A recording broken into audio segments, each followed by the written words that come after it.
How's it going, folks? My name is Matthew, aka EZBOT, and today we're going to have a look at the Octatrack Performance Remixer 1.2.1. And this stream video here is meant to act as a tutorial for you if you have downloaded this template or are interested in turning your Octatrack into a performance mixer. So I'm going to kind of just go through the features of this template, in a quick manner, so to speak. And any questions or anything like that, I'm going to wait to answer until after I finish explaining how this template works and what exactly I'm doing with the Elektron Octatrack. So to get started, my name's Matthew. I make a lot of projects for the Octatrack, which I share on my Patreon and on ko-fi.com/EZBOT. I also make tutorials for a lot of Elektron devices, among some other devices. And my tutorials usually include how to build these performance templates, the effects that I make, and the templates themselves from scratch. So if you're interested in learning how to do that, that's something I recommend joining my Discord for or my Patreon. And that's going to be where you're going to get more information on how to do this stuff from scratch, because there's some exclusive content there. But if you're interested in this, hang tight. I'm going to show you exactly how to do it. So this is the Elektron Octatrack. This is an 8-track sampler with 8 tracks of also MIDI sequencing that it can do. What's special about the Octatrack is it allows you to process incoming audio directly through 2 of the stereo pairs that it has in the back. Those stereo pairs can be split into monophonic inputs as well through what the Octatrack refers to as through machines. I'm using 2 of these through machines, which are using up 2 of my tracks on the Octatrack to bring in 2 separate buses of audio into the Octatrack. What I have going on is I separate these 2 different buses via a percussion section and a melodic section. A and B is going to be your percussion section. So if you're brand new to my templates, you want to use this remixer template after I've finished explaining it, how you're going to want to set it up is put your drum machines on the left side, but you can put them anywhere you want, but you want to plug your drum machines into the left side input of your Octatrack, which is going to be inputs A and B, and you're going to plug any sort of synthesizers, your rack gear, anything you want, anything that's going to be making melody and stuff that you want to remix live, you're going to want to plug that into inputs C and D. This is pretty important. Most of the settings on here, you're not going to need to touch. You're going to mostly just play with the stuff that I've pre-made, but of course you can edit and adjust everything I've done to your liking with your Octatrack.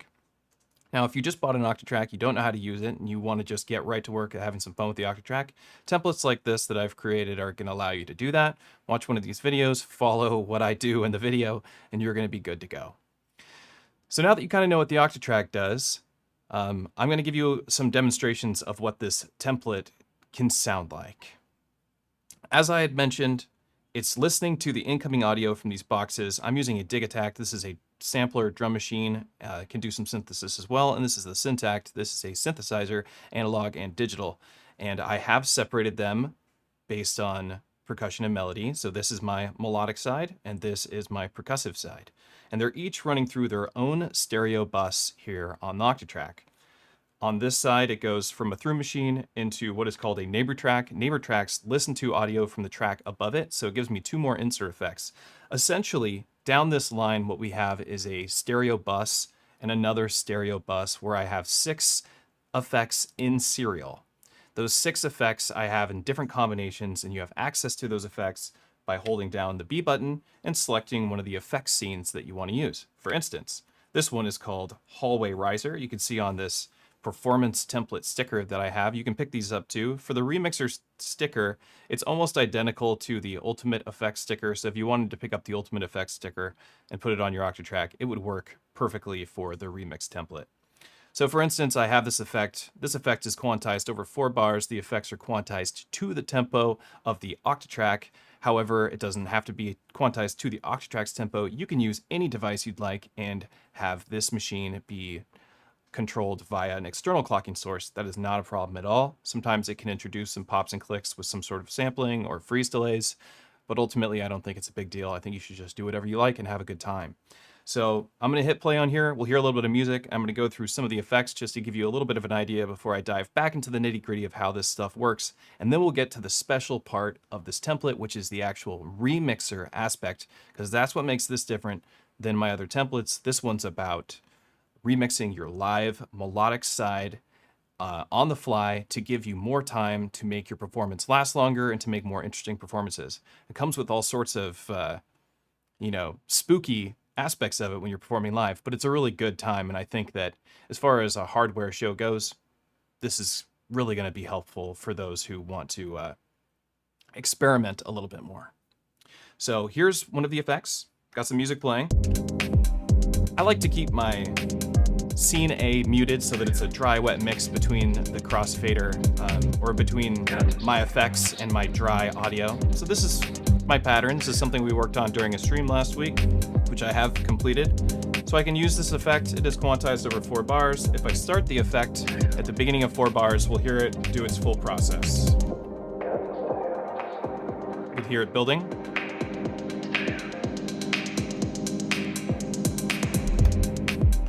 That's one of the effects. That's called the hallway riser. You're gonna find these effects, very similar effects, in pretty much all of the templates that I've come out with in 2023. So if you like the sound of these effects, you wanna try different versions of these templates that have a couple different tweaks, they do a couple different things, you're gonna find these same effects basically in the same locations. So you can switch to a different template and it's gonna work the same way as you've expected if you've already invested your time and energy into using the Octatrack the way that I have designed it to be used at this point.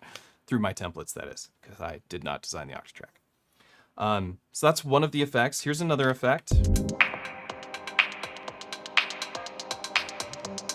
You can hear that they're meant to do some work for you. It's turning some knobs for you. It's changing the filter cutoff. Sometimes it'll freeze the audio and build it up, like this one.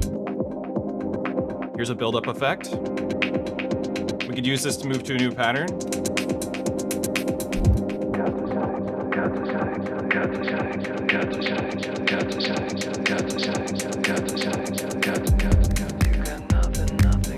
Here we go.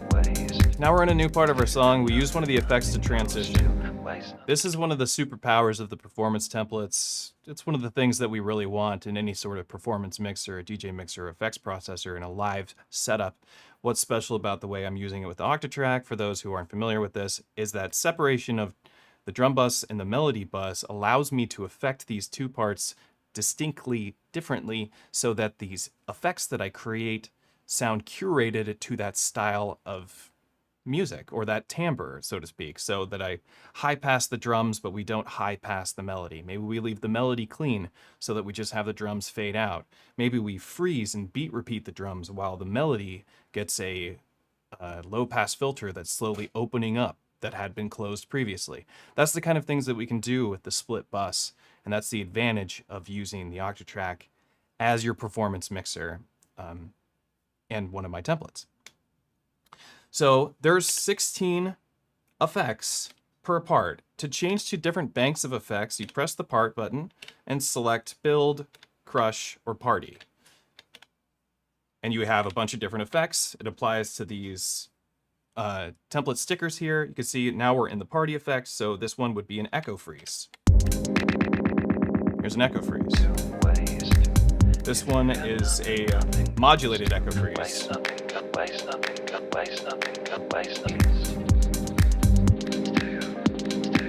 Beat repeat effect.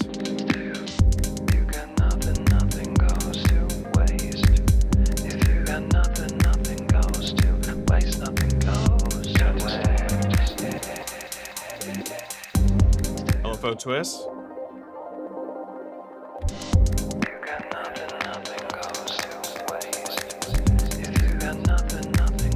Here's the build effect. Go to another pattern.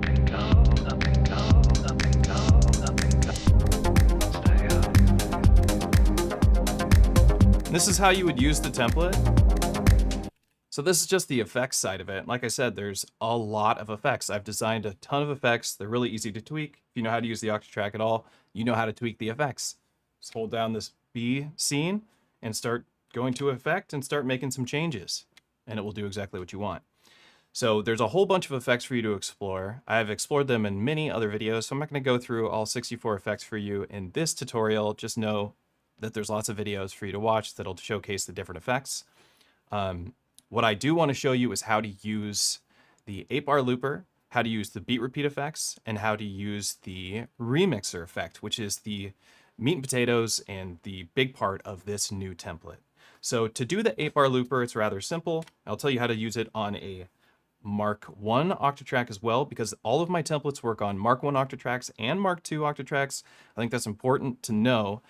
The advantage to a Mark 2 Octatrack, there's a bunch of advantage to Mark 2 Octatrack. I'll just tell you what it is really quick. So the advantages of the Mark 2 Octatrack is that it uses balanced inputs and outputs. It has a little bit more headroom, and it offers you some shortcuts that are really very, very helpful when you're doing music production. So this Rec 3 button, that's a really important button on the Octatrack. This is something you're going to use all the time in my performance templates. It's just something you use often. It's not something that you have in an Octatrack Mark 1. If you want to use the Rec 3 option, which is something you need to use this template, it requires the Rec 3 button. So this template and all of my templates are much easier to use the looper functionalities with the Mark II Octatrack. All the effects work just fine on the Mark I. So if you're just here for the effects, that's all that really matters to you, and you just want to have high-pass, low-pass filters with delays and modulated quantized effects, Mark Is are going to be fine no matter what. You'll just do exactly this. Grab a scene, move your crossfader. Now, if you want to use the looper effects, what you need to do is hold down your track and then hit your MIDI button. On the Octatrack Mark I, holding your track and hitting the MIDI button will trigger the Rec 3 functionality, which you'll find here. What's your Rec 3 source usually doing? It's choosing your source 3. So for us, it's going to be recording the Q, which is set at unity, so 127 for its track volume. The Q track volume is recording from this track. Anyhow, basically, if you're on a Mark I, you want to do the looper effects, hold track 4 and hit MIDI instead of selecting track 4 and hitting Rec 3 like you do on a Mark II. And that's going to allow you to do the things that I'm going to do right now on an Octatrack Mark I. I think that's really important. Thank you for the super chat. Hi-fi. I appreciate you very much. Okay, so let me show you how to do an 8-bar loop. To do the 8-bar loop on the Octatrack, your Octatrack must be running first. So we get our music going. And now I'm going to select track 4 because this is where my 8-bar looper track is set up on. And I just hit the Rec 3 button. And as soon as I see this symbol turn to a plus symbol, a recording has begun. And here it comes. All right, once a recording has started, just go ahead and hit Rec 3 one more time. And that will tell the Octatrack to end the recording after your set pattern length, which by default is 8 bars.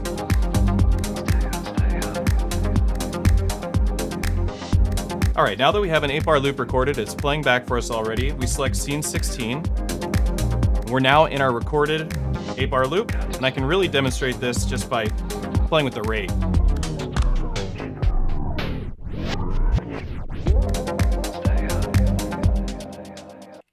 There you go. That's how you record and crossfade over to an 8-bar loop. The advantage of recording and crossfading over to an 8-bar loop is enormous. It's enormous. This is something you can use all the time in your live music production. Not only can you use this as stems and just save these by going function Rec 3, save this recording. You can go in and just save a stem of your music into your Octatrack. That's cool and great. You could take this and create stems and build out tracks in Ableton or Bitwig or Logic or whatever you want. But you can use these 8-bar loops and crossfading over. Audience doesn't know the difference. Here we could, completely morph a sound, remove some elements. Take these hats out, take that arpeggiated bass line out. Let's crossfade back over. There we go. Audience couldn't hear me do that. We're back. Big advantage. Now there's some really cool tricks with the Remixer 1.2.1 template that utilizes this function. So what we do is we record an 8-bar loop and then we use the remixer side. And that's where things get a little bit more complex. The remixer track takes place on track 8. So there's no master track on this template. We don't need a master track because we have dual input buses. In fact, both of these input buses have a compressor set up at a default value that I think sounds nice. If you want to change your compressor, go for it. You can change your compressor settings. Basically, all it does is sprinkle a little bit of the high end with some compression. It just makes the high end sparkle a little bit more because I think the Octatrack kind of sucks away a little bit of the high end. Like it doesn't sound as sharp as a digitak, digatone, or syntac does, or a rhythm, for instance. So I think this compressor really helps with that. And separating these two elements with their own separate bus is quite nice. So you could have the compressor set up on this bus, which is your melody bus with your bass lines and all that stuff. You could have that compressed in a very specific manner, and then you can compress your drums in another specific manner and get yourself a nice dual compression mix for a live show and just sound awesome, because it does sound great. When I turn the compressors off, there's definitely a big difference. The music just is suddenly sounds a lot flatter. The transients aren't as pronounced. Some of the transients are too sharp that are getting smushed down, you know, what a compressor does. So very helpful. I recommend you check that out and take a look at it and learn a little bit about compressors before you start tweaking the compressor settings. Because if you don't know what you're doing with a compressor, it's usually a bad time. So do a little research first. But let me show you how the remix side of this works. We saw how the 8-bar looper worked. It's really simple. One of the cool things about the 8-bar looper is that once you go past 8 bars with a recording, you can actually just wait. Now I mentioned when you hit play, the music's playing, we hit rec 3, a loop begins to record.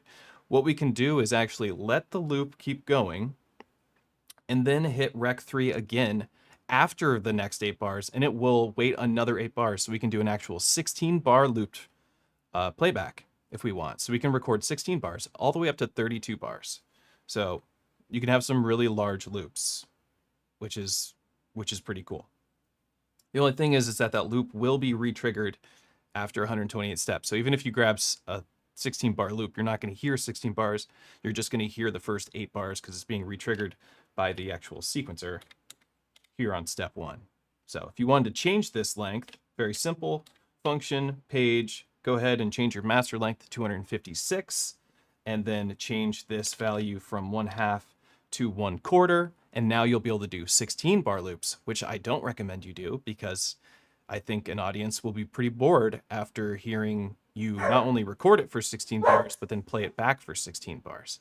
It's 32 bars of the exact same music.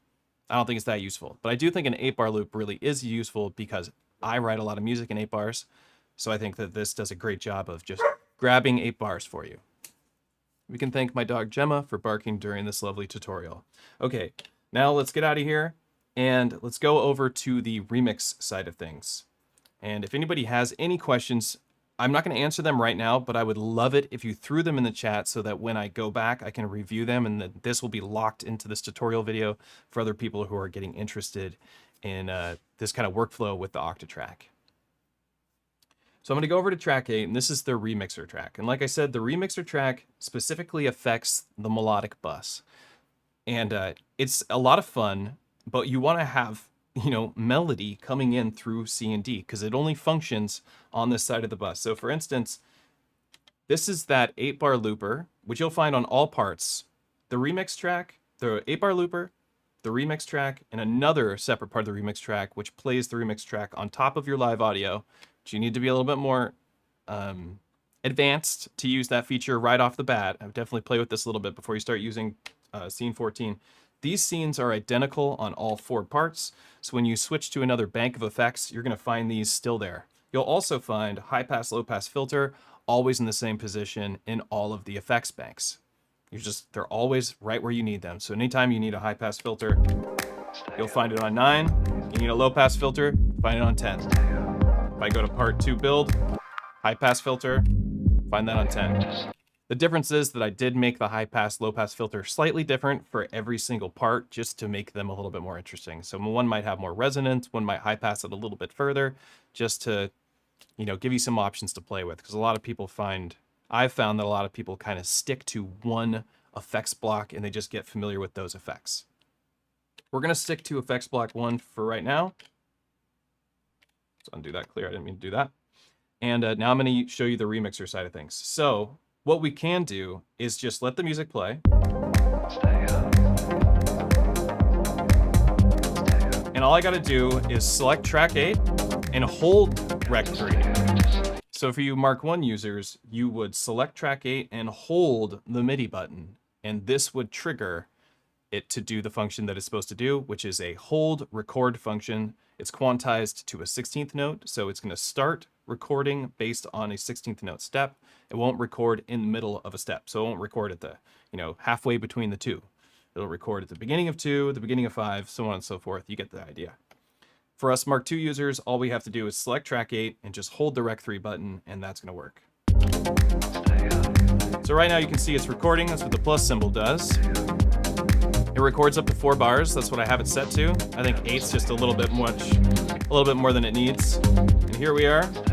There's our recording. As you can see, I already have some slices populated. What you want to do after you get a recording going is, of course, not stop the music. This is meant to happen live. You go function AED and then do an auto slice. So I'm going to do 8 slices to keep things simple.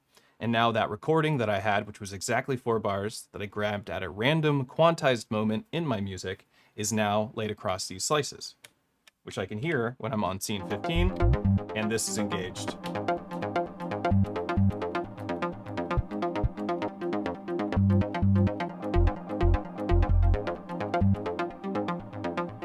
So that's what 8 slices sounds like. I'm gonna actually go over to another pattern that has a lot more going on with it.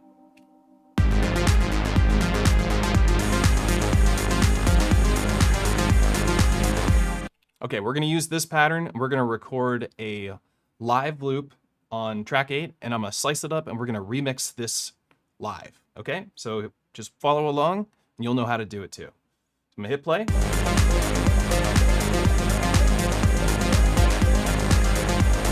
Here's our recording coming in.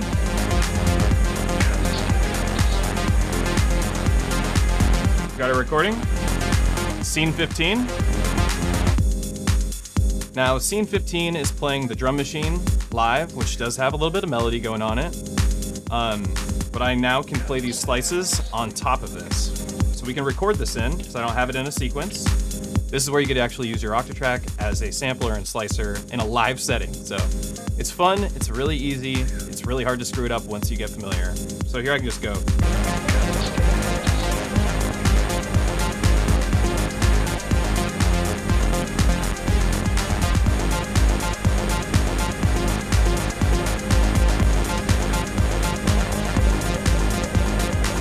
You can record it.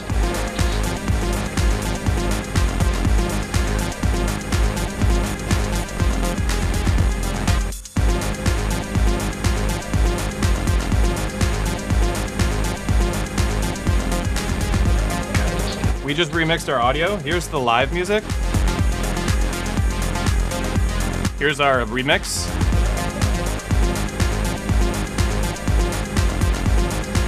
It sounds awesome, I think. We can repitch it if we want.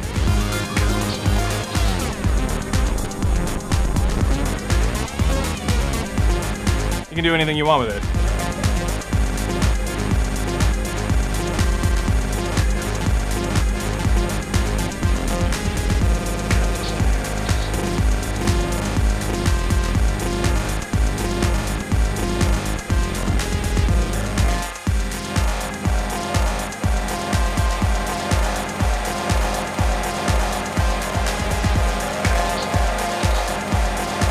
All right, nobody can hear what I just did, but now we're gonna go into this track new.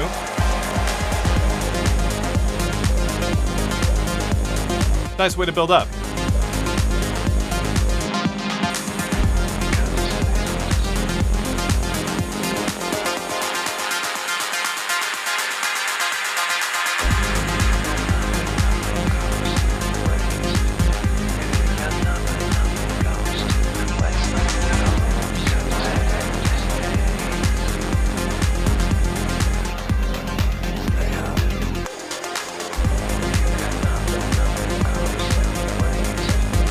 Okay, so there's a couple of tricks with the remixer that's really cool, and this is a little bit more advanced, but this is the stuff that I really like. So let me show you how it's done. So what we do is we record an 8-bar loop first. So we have to make sure we do our recording of the 8-bar loop. Everything's going right. Doesn't matter if we have something on the sequence. We also could have done many more slices. I want to see what 64 slices looks like. Before I show you this remixer trick, let's just copy these pages. Paste, paste, paste. And like the instant remix is so nice because we got these 64 slices. We just hit yes, create random locks. and we're just gonna have a very random sounding track here.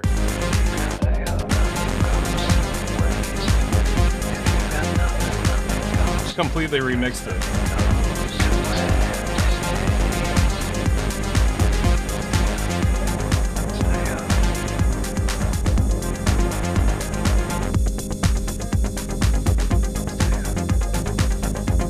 That's pretty cool.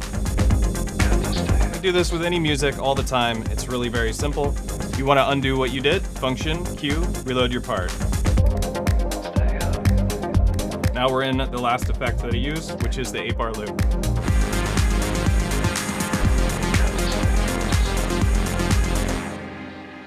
So anytime you do one of these live recordings and you slice it up, you just hit yes again and hit create random locks, and it will just randomly lock the slices across the steps in your sequence.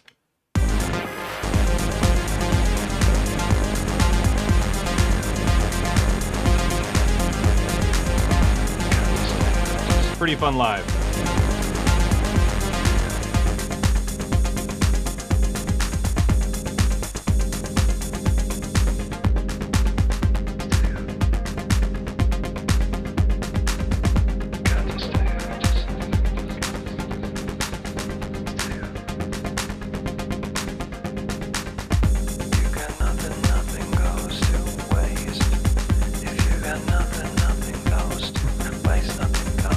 Now, if I want, scene 14 is the special sauce that I'm going to show you. You can layer what I've done here on top of your existing music.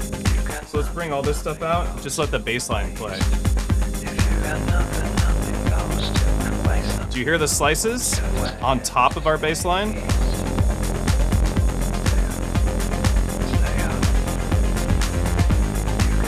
So now it's just the bass line and the slices together. This is scene 14 on every single part. Bring that release back up. Kick out.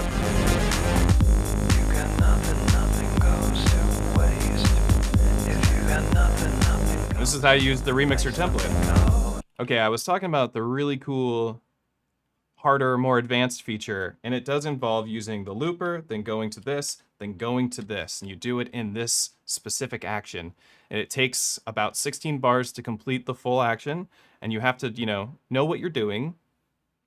Just follow along, you're gonna get it. So, we record a 4-bar loop. We start here on track 4. Music plays. Hit rec 3. Let's do it again, because I want to make sure that I have all this melody in there.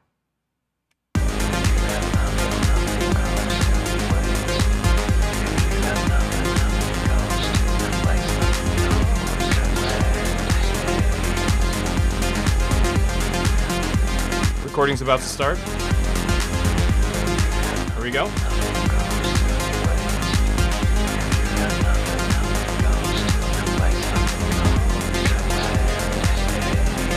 Hit rec 3 again to end the recording.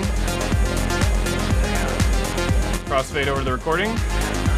We're now in the recorded loop. What I'm gonna do, I'm gonna turn the music off while I tell you this. While I'm inside the recorded loop, I'm going to remove the bass line only. Just the bass line. The audience isn't gonna hear that I've removed the bass line. Only I know the bass line is not being played in the live instrumentation. The audience will be listening to an 8-bar loop. This is my bass line. It's coming out. I now go over to track 8, which is my melody remixer track, and I record without the bass line. This is important. So I'm going to record 4 bars without it.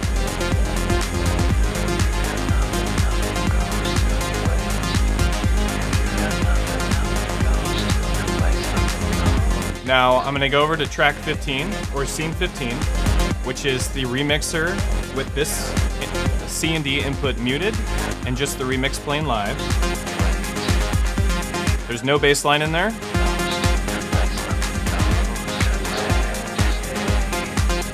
It already works. We can clear it out though.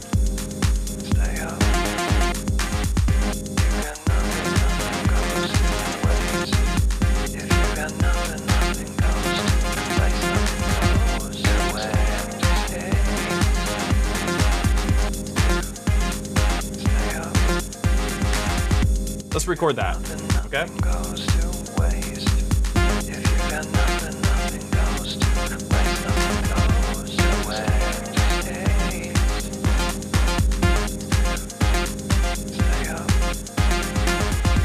No bass line. Now I'm gonna take these elements out. These are those lead lines that we're hearing chopped up right now. I'm gonna bring the bass line back in and go to scene 14. Here we go.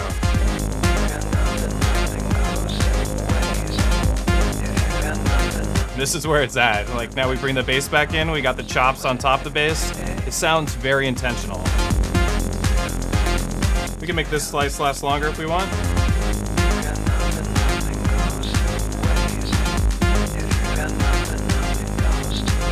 Reverse this one. Reverse this one.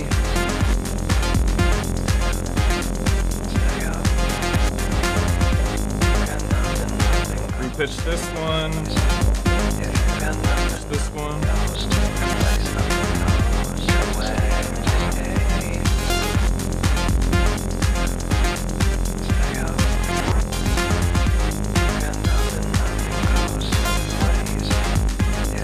Remixed it again.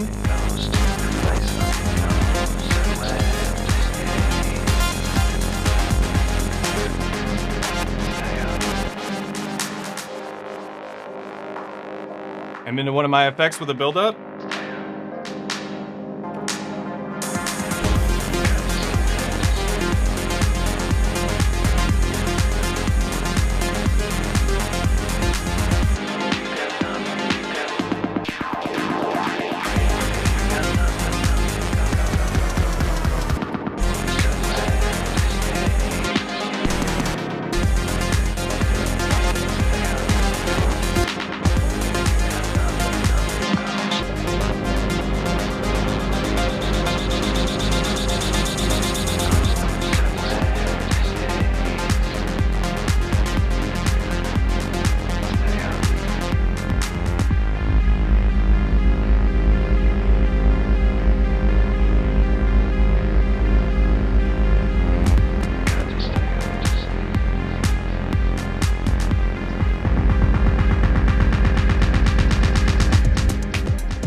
Transition to back to the beginning of the song. What you want to keep in mind is that there are so many tricks. It's like when somebody designed these templates, I'm going to refer to the template like the Octatrack and the templates I've designed like their own instrument. Okay. People could play this template better than I played it, even though I designed the template. That's possible because it's an instrument. And you are capable of coming up with a whole bunch of different tricks that I haven't figured out yet. There's a lot of stuff that I've run into that are super fun is combining different effects at different moments in time.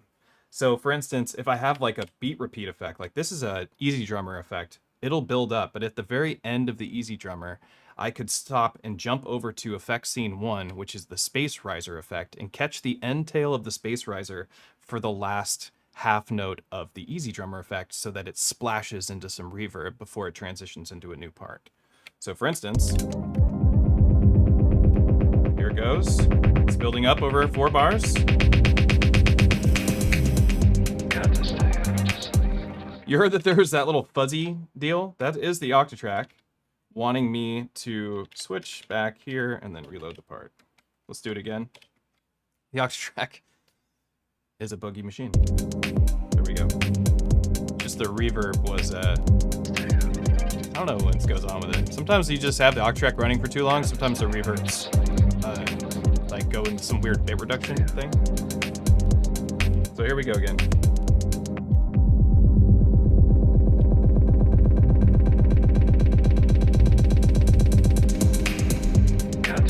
So at the very end, I had that little reverb tail. There's tons of these combos all over the place. Part 4, when you're using the beat repeats.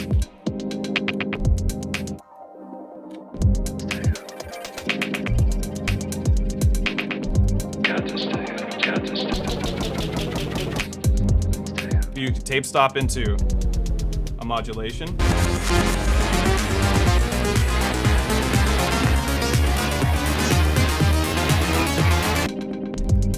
So here's a good one. A tape stop into a modulation is one of my staple tricks at live shows.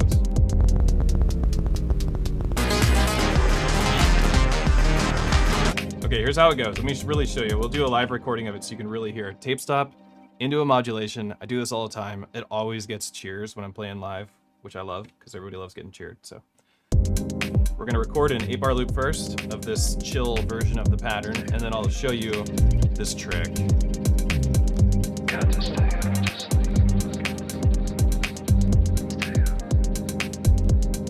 All right, recording starting, hit rec 3 again. Remember, a recording starts, hit rec 3 again, that's all that matters. OT Mark 1 users, hold track 4, hit the MIDI button. That restarts recording. Recording starts, hold track 3, hit the MIDI button again, ends the recording after the set pattern length, which is 8 bars. All right, we got our recording, and now I'm gonna show you a tape stop into a, should be 7 semitones, it should be 1/5 down modulation of our live music, which the math adds up and keeps us in time with the music, even though it plays slower. It still sounds good. Check it out. We want to wait till we get to the last 4 bars so that we can time it to land just at the end here. So we go.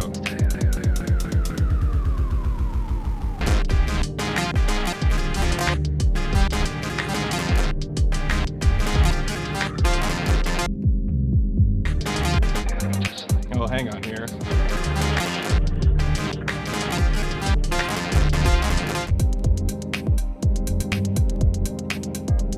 Yeah, I'm in the full modulation.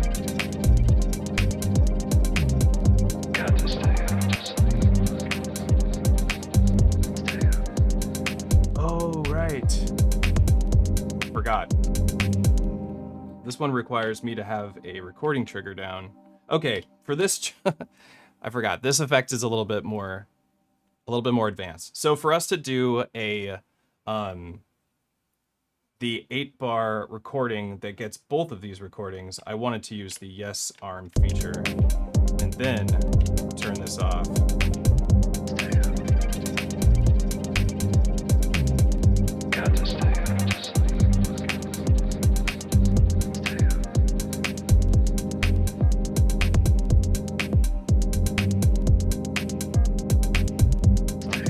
The wrong track there.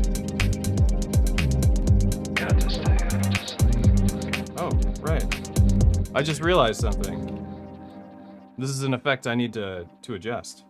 So I actually don't want this one to play this track at all. I want this to mute that track. So let's just do that. We don't have to do it that way. We could actually just go like this. Okay, you ready? Here comes the full modulation trick I was talking about at shows. This is something I need to update. Let me write down. I don't have anything to write it down. I'll have to remember. This is something I need to update in my template to mute this in the scene. So yeah, you're seeing it live. This is how this works. I go through it. I find bugs. I found a little bug here in the Remixer template. There'll be a 1.2.3 coming out later this evening, but it'll just adjust this singular effect. But anyhow, here it goes. Modulation into a tape stop into a modulation. Wait till the end of the bar. Here we go. Dun. Tape stop into a modulation. I love how this one sounds. And then once you're in the tape stop modulation, you can go to track 4, give it some delay.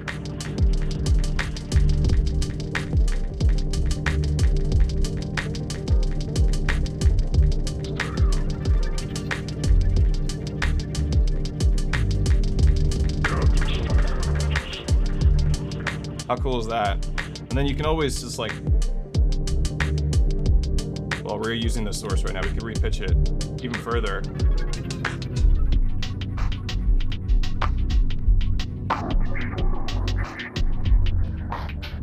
Reload part.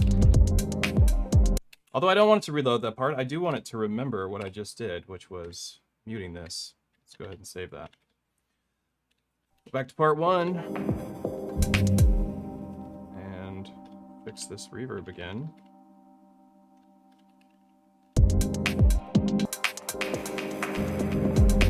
That's this one that's being a gain.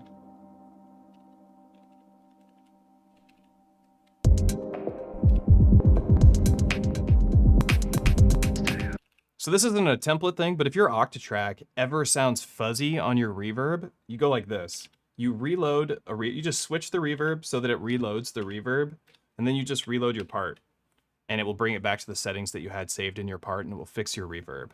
Because for whatever reason, the dark reverb on the Octatrack is bugged, and sometimes will add that very bit reduced sound, but it sounds more like it's a sample rate problem, and it just does it randomly on its own, of its own volition, which is super frustrating to me, but I haven't really run into it being a problem because it usually takes your Octatrack has to be turned on for like several hours. Mine like I never turn it off. So this is like after 24 hours, then it becomes a problem. But if you're playing a show, it won't happen. So I wouldn't worry about that. Just a little bit more about how this whole thing functions. So you're going to find that all of those in the Remixer 1.2.1 and 1.2.3, which will be out later tonight after the Modbang show, they're all populated on every pattern, and every bank has the template on it. So the workflow is, there's two different workflows that you can do here with templates, with my Octatrack performance templates, which you can find on patreon.com/EZBOT or coffee.com/EZBOT, where you can just purchase it if you want a one-time purchase if you're not into subscription services. You'll find all the patterns and banks full of the template, which has got 120 BPM as a default tempo, which is what you would expect usually with any machine when you boot it up. And the effects in this template are modulated over 4 bars, as opposed to the techno performance template and the hybrid template, which are these other performance templates I've made for the Octatrack. The effects in that are modulated over 8 bars, matching the 8-bar looper in those templates as well. This has an 8-bar looper with 4-bar modulated effects, so the effects have faster turnarounds. I like faster turnarounds. I use 4-bar modulated effects with 8-bar patterns because I like to use a lot of effects in my music, which may be lame. I don't know, but I really enjoy it makes the performance more fun for me when I'm playing live, as opposed to it being more about I don't know, the quality of it. I don't really know. What matters to me is how much fun I'm having. That's like the thing. So I like to use effects that I can use more often. Faster turnarounds on effects are better for me. With the 8-bar effects, the effects last 8 bars. So to go from its like least depth of the effect to its maximum depth of the effect, it takes the crossfader being over at the beginning of 8 bars, and it will reach the full effect at the end. Here, it's 4 bars for it to reach the full effect, which you can hear super clearly when you're using like one of the EZDrummer effects. So here's EZDrummer. It's going to build up over 4 bars. Bar 3, bar 4. If you don't leave the scene, it starts the effect over again.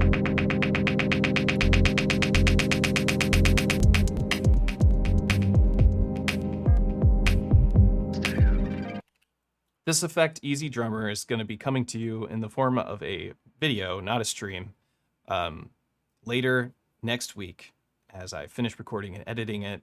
I'm going to teach you how to make this effect because it's something I've not taught anybody how to make yet. It's a little bit more complicated than some of the other effects I've built in the Octatrack.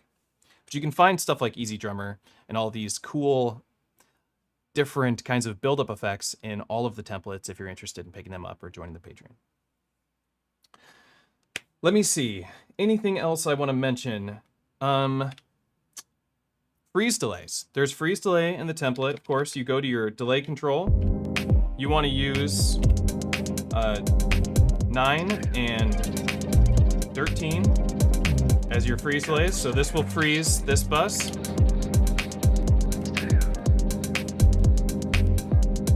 Yeah.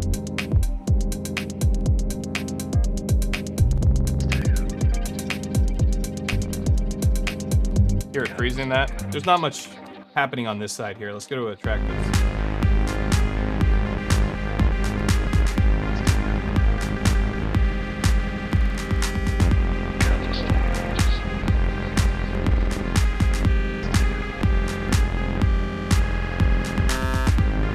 So that's the freeze delay, 13. This is the timing of the freeze. This is the freeze for the drums.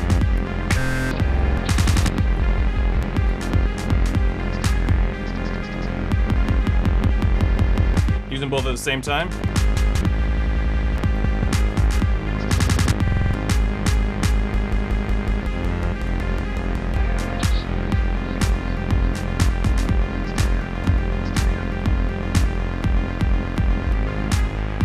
You can do some interesting stuff. What's cool is that you can actually record the freezes happening. So if I'm doing this, and I do my Rec 4 recording,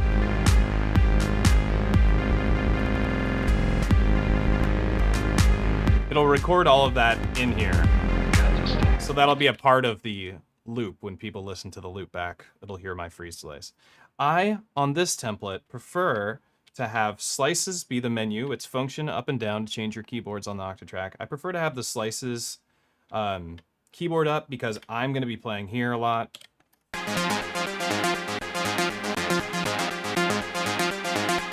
I want to be able to do that, so the slices keyboard is going to be active for that. It only takes a second to change your keyboard, so it's not really a big deal. Go to slices, go to delay control, go to slices, go to delay control. It is what it is. You decide which one you want to use the most. Talk about some more features. So anytime that you want to use just like a general reverb or a delay on one of your input buses, like say we want to just add some reverb to the drums. Let's go back to one of these patterns. I want to just soak this in reverb or use a high pass. I just go to the track that has those effects on it. This has got a play reverb on it. I just added some reverb to the drums. Spatializer. There's a filter.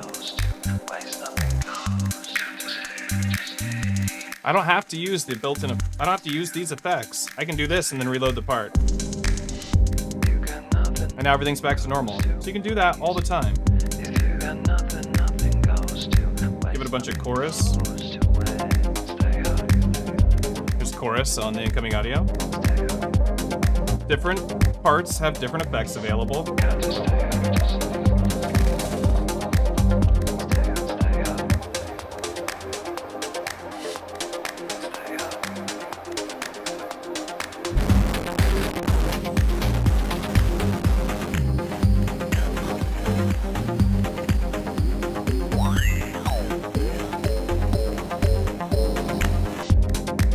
Just reload it again. I do have a template for the Chic.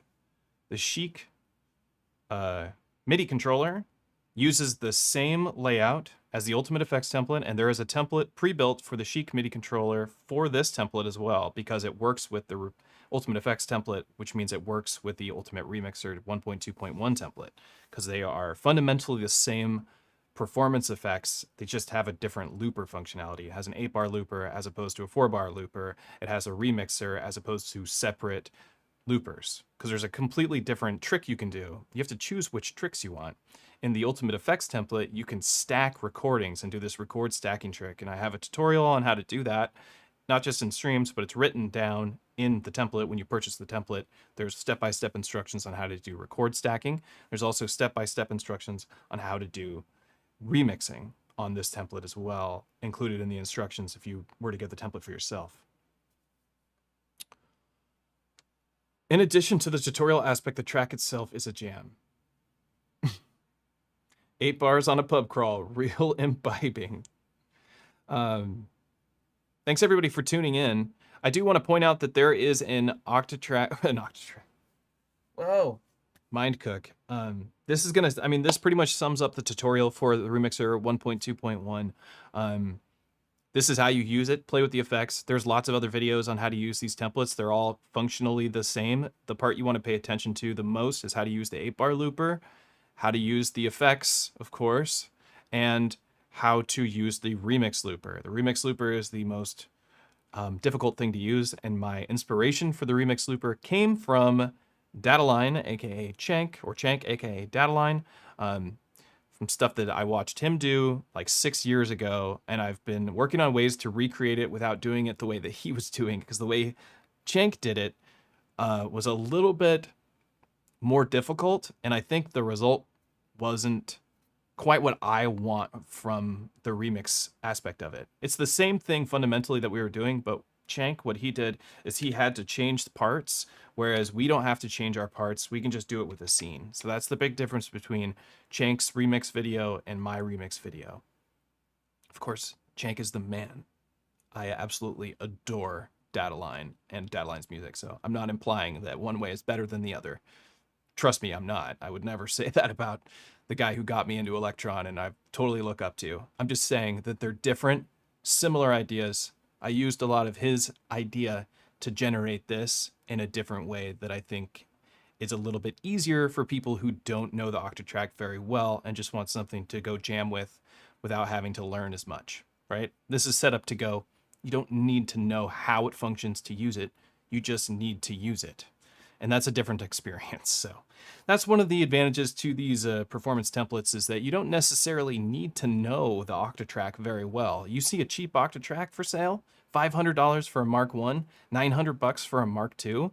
You don't care about getting a stereo sampler that uses the weird parts convention and the limitations that the Octatrack has compared to its newer devices like the Digitact or the Syntact. It's still an incredible value if you use it as a performance mixer and you sum the audio through it. Not only can you record loops and crossfade into those loops for the audience to listen to, but you can have all these effects and you can build these effects yourself. I have tons of tutorials on how to do that. But if you don't want to build them, I've already built them for you. So go ahead and grab the template, throw it on a cheap Octatrack, and then add it to your show and have it be your end of chain. And then you could have an analog heat plus effects or something if you want at the end there. I don't really care. That's not what I would do. I would just use the Octatrack at the end of chain and go with that. Just to save bulk, because it's not as necessary once you have this here. We already got the compressor and we got all the effects that we need. With that, I'm going to be done with the tutorial now. I hope that you enjoy the Octatrack Remixer 1.2.1 project. It's available right now on my Patreon. This is going to be the last video I do on it. I'm going to use it all the time in my forthcoming music and streams because it's currently the template I'm most interested in playing with as a performer. And I'm in the middle of writing a new set for some shows I'm going to be playing. I'm now going to look over to the chat and see if anybody has any questions about anything. I'm going to answer them now and also point out that there is a Modbang show, Live Hardware Electronic Music, which is a show that I host every month here in Seattle at the 4Bs, which is like this kind of punk rock dive bar with great sound. And we do live hardware electronic music. There's a great community there. If you want to get involved, you should. Tonight, we have some great performers. I'm going to show you a little spotlight image of what we got going on. We got Femto playing. He's going to be closing us out. So it starts off with Blabots, which I believe is Brandon Labots. We have Gel Soul playing. He's going to be doing some very experimental electronic music. Planar Drift, who I know well from doing really great dub techno. And then we got Femto, which is more like electro house, tech house stuff, I think. I'm terrible with describing. Here I am. Hello. Describing genres. But it's going to be a really great show. It's completely free. Come on down to the 4Bs and wait, am I doing this right? I go like this, turn the hand around. This is very confusing. Yeah, come to this. Come here tonight for a free show, Live Hardware Electronic Music. The rules with the Live Hardware Electronic Music is no computer allowed, even though you can use a push 3, and that's kind of, whatever that is. That device is definitely not a computer completely. I wouldn't call it a DAW, because if it had all of Ableton in it, I don't know. That's a whole thing. We could talk about that. But anyway, the rules for the Modbang show are no computers, and you have to have percussion. So no ambient. That's one of the things. I love ambient music. That's not what it's about. I just want the vibe to be a little bit more uplifting. I don't want people to fall asleep in their seats on a Tuesday night and fall asleep in their beers or whatever's going on. So it's got to have that. So expect that the music, when you come on down to the show at the 4Bs, expect to hear some drums blasting you. And if you want to get on the floor and shake your tuchus a little bit, feel free to do that. And I'll come join you because I'll be there. So if anybody has any questions, check this out, by the way. Everyone's like, I can't believe you're always using drinks next to your studio. You at least get a coaster. Here we go. We got an EZBOT coaster, LaCroix style, which are for sale. I make $0 on. In fact, they're more of a tax issue than anything. just annoying for me to do my end of the year books if you buy them, but I'd be happy to do my end of the year books for you if you're going to be putting EZBOT on anything. I think it turned out really good. This was designed by my coworker at Patchworks, Ray. They are an excellent artist. You needs it. Yeah, well, snag it. Modbang.com. It's available. Michael, I'm sorry you're missing the Modbang show too. It's all right though. Yeah, isn't that coaster great? Turned out really good. It delivered really fast. So the stuff is made to order. It usually takes a long time for stuff like this to get delivered because it's made to order, but this came in like 3 days. I was like, wow, they just printed it right over to me. As you can see, push 3 is back on the table, my friends. Push 3 is back. Back from repairs. I went through all the bugs once again to get push 3 up and running. It only took me 4 hours to get my push 3 updated. It was a pretty awful experience, but it's working better than it's ever worked, which makes me very happy. And I'm using it again as my synthesizer, which I'm sampling into my Digitact. So I'm not really using the push 3 as a performance box yet. I haven't gotten to that stage with it yet. I've been dealing with bugs and whatnot, but I am using it as a synthesizer, which I'll be just sampling cool sounds because the MPE synths in it sound amazing. So I'm going to sample them into my Digitact, arrange them in the Digitact, and then go perform with my favorite trifecta, which is the Octatrack, Digitact, and Syntact, and this little keyboard, which is set to an auto channel. And it plays whatever track I have selected currently on the Syntact. And if I want it to play the tracks that I have on the Digitact, I just change the MIDI channel to channel 15, and now it's playing the Digitact instead of my Syntact, and it just plays whatever track I'm on. Pretty cool, right? This is what life is like once you get past all the awful experience that it is to learn MIDI and auto channel and program change and all that stuff. Once you know it and understand it, you're like, ooh, I'm going to add stuff like controllers that control whatever track I have selected and use them in my music production so I can speed things up. What's great about this controller, the OMX27, is that it actually has a scale mode. So I wrote this music is written in F Dorian, and I set my keyboard here to F Dorian, which doesn't make it so I can only play F Dorian notes. It plays the whole chromatic keyboard, so it's got a couple octaves of keys, but it highlights all the Dorian notes. So I can still put accidentals in my music using this keyboard, as opposed to the Syntact, or Digitact, or any of these ones that have these scale and keyboard fold on them. Once you've selected a scale to work in, it only presents you with the notes of that scale. So if I wanted to add an accidental, I have to go into my trigger and select the trigger, go into my trig menu, and then offset a trigger here, which will let me play my accidentals because it doesn't stop me from playing any note I want. Thank the Lord. I'm glad about that. But this keyboard makes it really easy for me to add accidentals and play live. Plus it gives me more octaves, and the layout's more of a keyboard. Even though it's still kind of a goofy thing using the Commodore 64 style keys. Fun to play with though.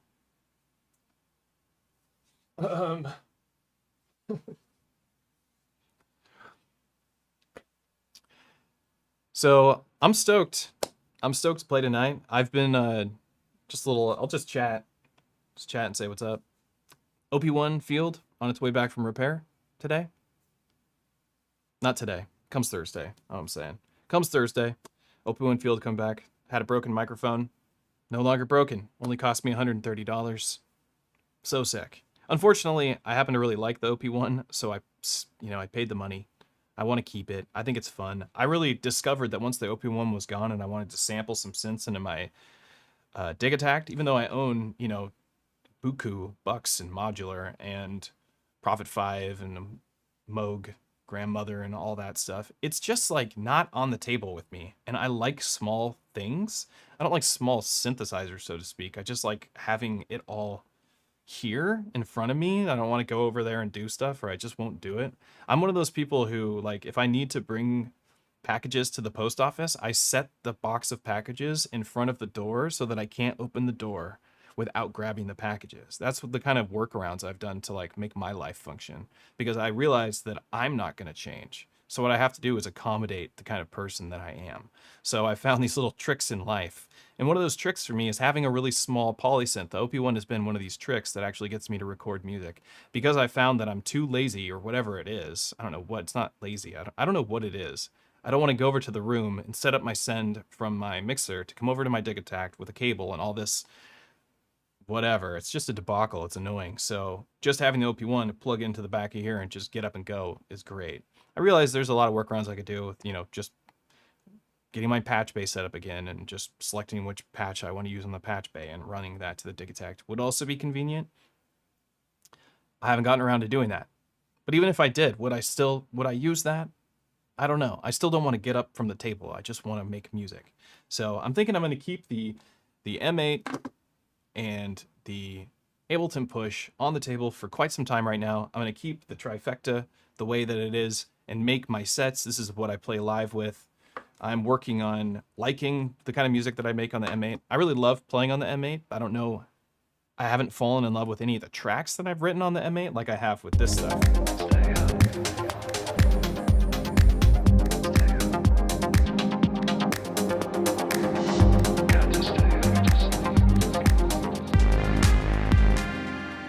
Like, I love the music that I write right here. I love the access to the performance mixer and the whole thing. I'm just very fast at making music here, so I'm having a hard time transitioning from this to any other music production workflow. And I've learned the M8 very well at this point. Like, I feel like I could easily teach anybody how to use the M8 from beginner to some advanced use cases because I pay close attention to how to do things on it. I'm just not sure I always like the sounds that I'm coming up with. So I'm realizing I think I need to do a more sample-based workflow in the M8 and use the synthesizers to kind of be flourishes around the samples to just emphasize certain aspects of a song instead of using the synthesizers to be a part of the song, because I'm spoiled by the sounds that I get from these machines as opposed to the sounds I get from the synthesizer. I love the thing, so don't get me wrong. I absolutely love I love the M8. I only have a lot of positivity for it. In fact, I'm going to buy a third M8. I'm going to have 3 of them soon because I'm going to get the Mark II model that we should be able to purchase from the Patreon, from Trash 80's Patreon in just a week or 2. So that's really exciting. USB-C, larger screen, super stoked about that. This is this OMX27 from Denki Auto is really good to pair with the M8. I have 2 of these as well, and 2 M8s. I buy 2 of everything I love. I have 2 Syntax. I wish I had 2 Digitacts, honestly. I would maybe even just use 2 Digitacts in this, all samplers. Whoops, all samplers. That's my Macaulay Culkin joke. Whoops, all bees. All right. Saggy Dogs, EZBOT. Have you got the firmware 2.0 for the Faderfox EC4? Looks like you can link encoders together now from macro effects. What are you talking about?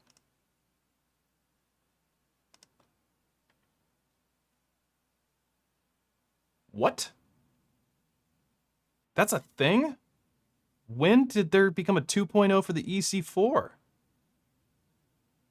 I got the EC4 right here. Macro control for the EC4? That's why I love the Chic.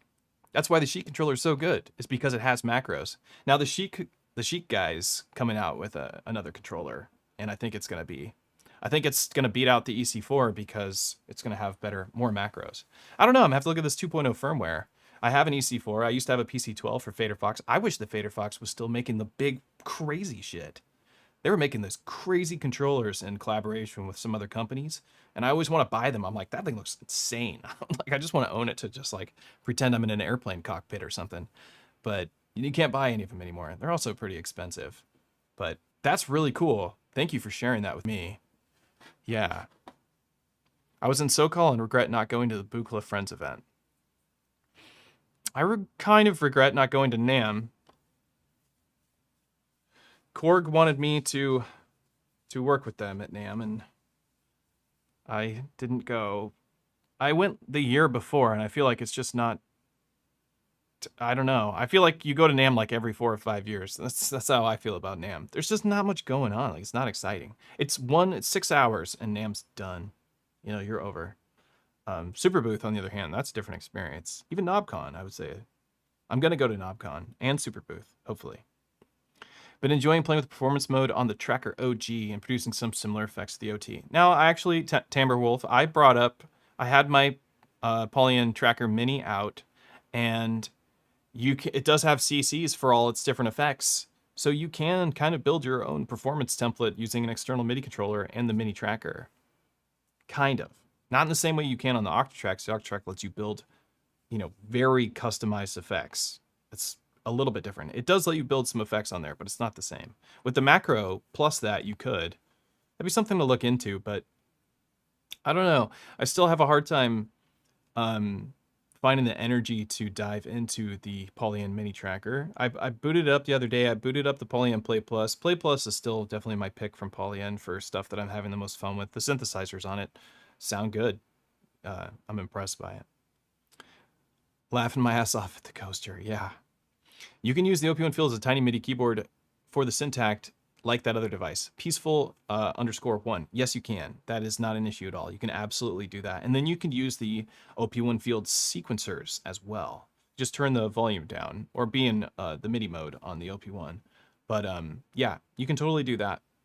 It'd be fine. The thing that this offers is that it's much faster. The keyboard starts at C instead of F or whatever the OP1 Fields keyboard does, which just confuses my brain every time I try and use it. And it has more functionality as a MIDI keyboard. It also has built-in CV and gate. That's not something you're going to find. I was looking for my other one, but it's on the other table. Built-in CV and gate's really cool to have, and it has a TRS A to B switch built into the controller. It's pretty amazing. I mean, people need to think about that more. I heard that BNF was really great. Saw Kaku's video. Bender just put their shit on tables. Yeah, I saw that too. It seemed like it was pretty low key experience where it was just not much happening at the Buchla and Friends stuff. People were showing some cool stuff, but it wasn't like the vendors weren't going all out like they were inside of NAMM. Go hard on the Ultimate Effects template. Yeah, there's some people on Etsy still making the 46 encoder boards. For what? You can use the web interface to update your EC4 in about 2 minutes. Yes, you can. Yeah. Which is really helpful. Let's go back up and see if I saw anything.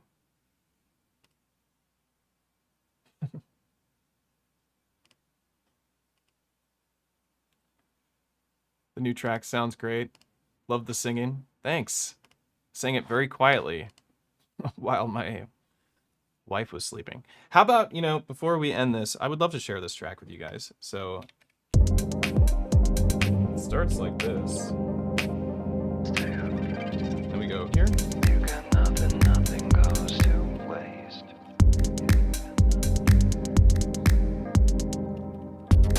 Stay up. Yeah.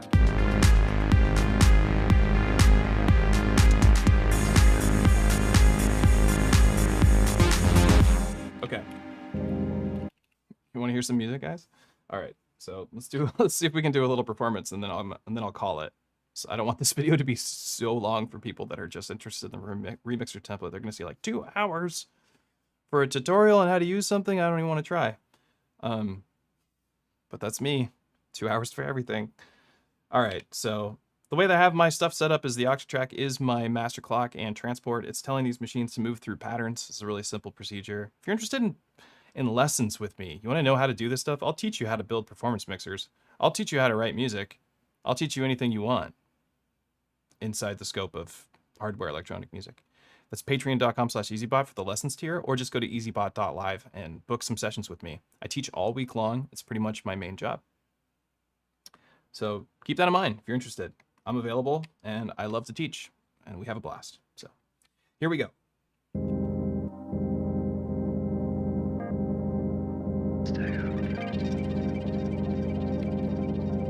Got to stay up to sleep. Stay up.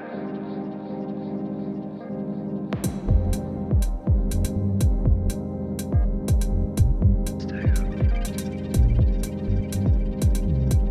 Got to stay up to sleep. Stay up.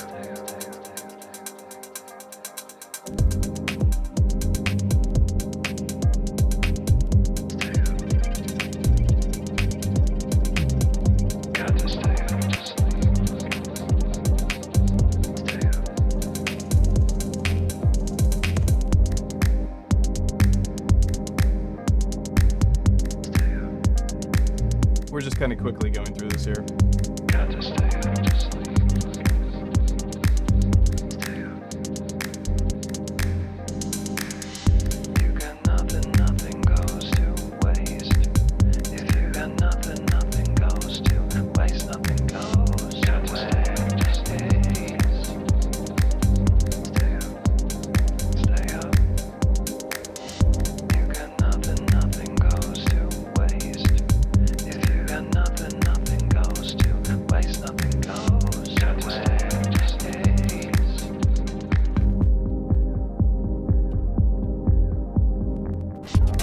Stay up. Just kind of guessing on some effects sometimes. Will this one sound good? I don't know yet. You do want to like memorize your effects when you're performing. Like maybe make a little list. Use this one, use this one. Stay up. Stay up. Got to stay up to sleep. Stay up, stay up. Stay up. Stay up.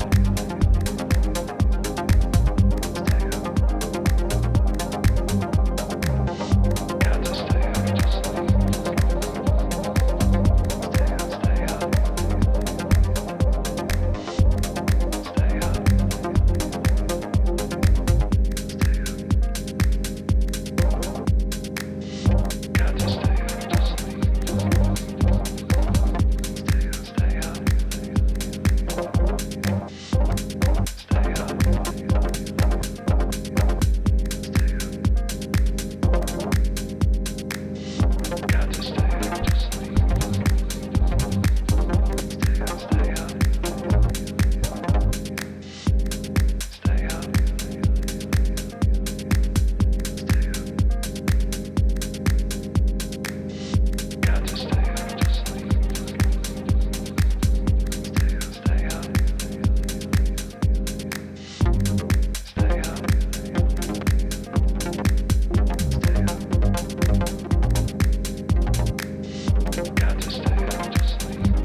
Well, I was kind of screwing around for a little bit in there. Sometimes the hold function, the way I have Rec 1 set up is that hold is on and it's quantized to record for only 4 bars.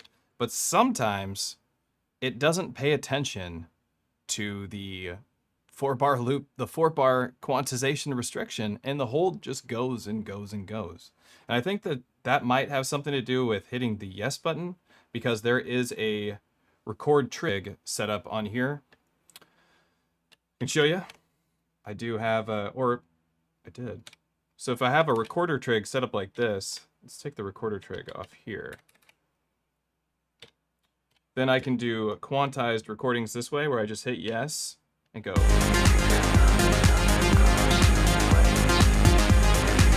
It's gonna get a perfect 4-bar loop. That's probably more useful.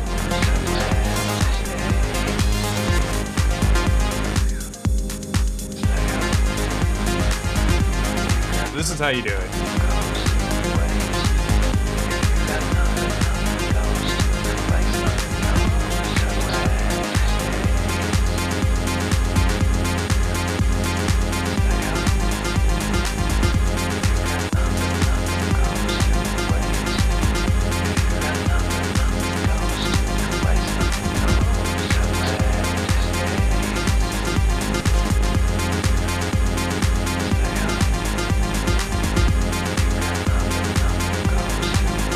I guess this is probably the best way to use it. We learned a little something today.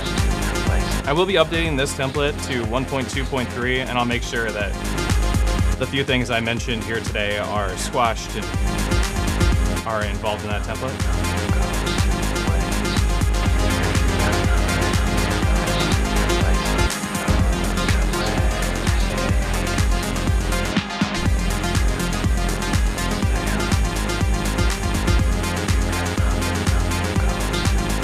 I really love that.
There's so many tricks you could do with this. We could just...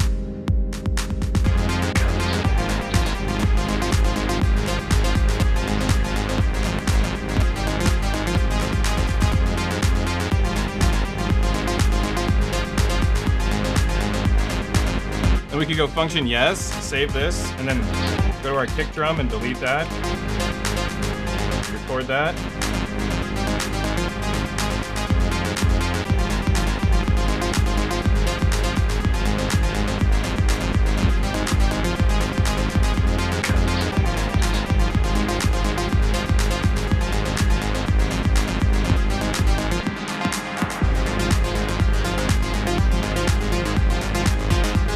Doing it all live, right?